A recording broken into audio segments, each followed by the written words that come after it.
Shalom, damai di hati. Assalamualaikum warahmatullahi wabarakatuh. Perkenalkan, nama saya Nikita Naftali Dotulong. Saya dari semester 4 kelas manajemen sore. Saya akan membahas pada saat ini yaitu dampak pandemi COVID-19 terhadap pengelolaan keuangan perusahaan jasa yang ada di Kota Bitung. Nah, kita masuk dalam materi.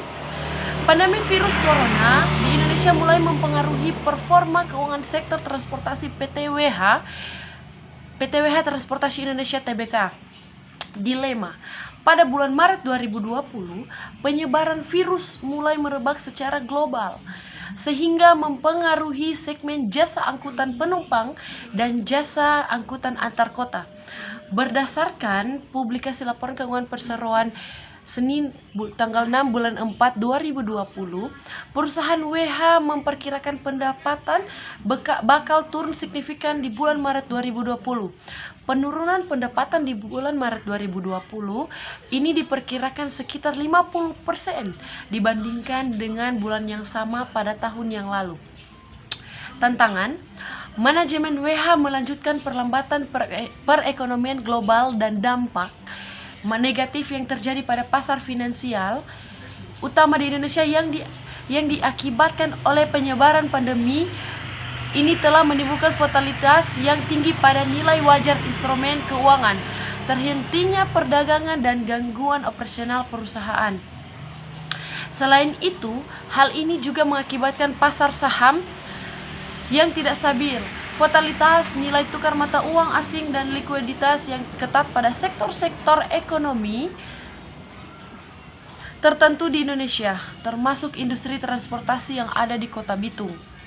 Apabila setelah mempertimbangkan fakta-fakta tersebut, entitas meningkatkan cadangan kerugiannya, maka hal tersebut akan mempengaruhi laba rugi laporan keuangan pada tahun 2020.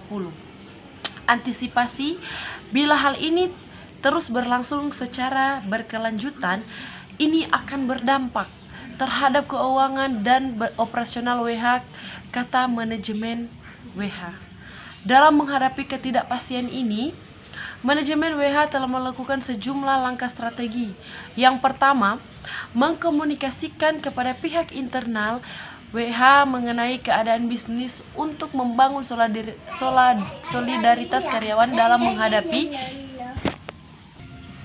situasi pandemi.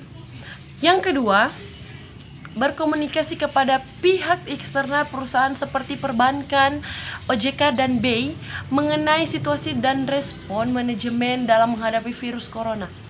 Yang ketiga, melakukan efisiensi terhadap biaya operasional seperti kompensasi dan manfaat karyawan, biaya operasional kantor, dan lainnya.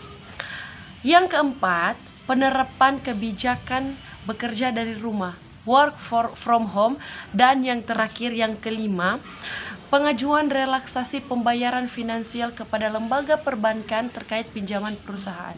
Oke, sekian dampak pandemi COVID-19 terhadap pengelolaan keuangan perusahaan jasa yang ada di Kota Bitung. Ayo, putuskan rantai COVID-19 dengan cara stay at home and work from home, dan jauhi tempat ramai, dan selalu gunakan masker jika keluar rumah. Mari kita selamatkan bumi kita dari Corona.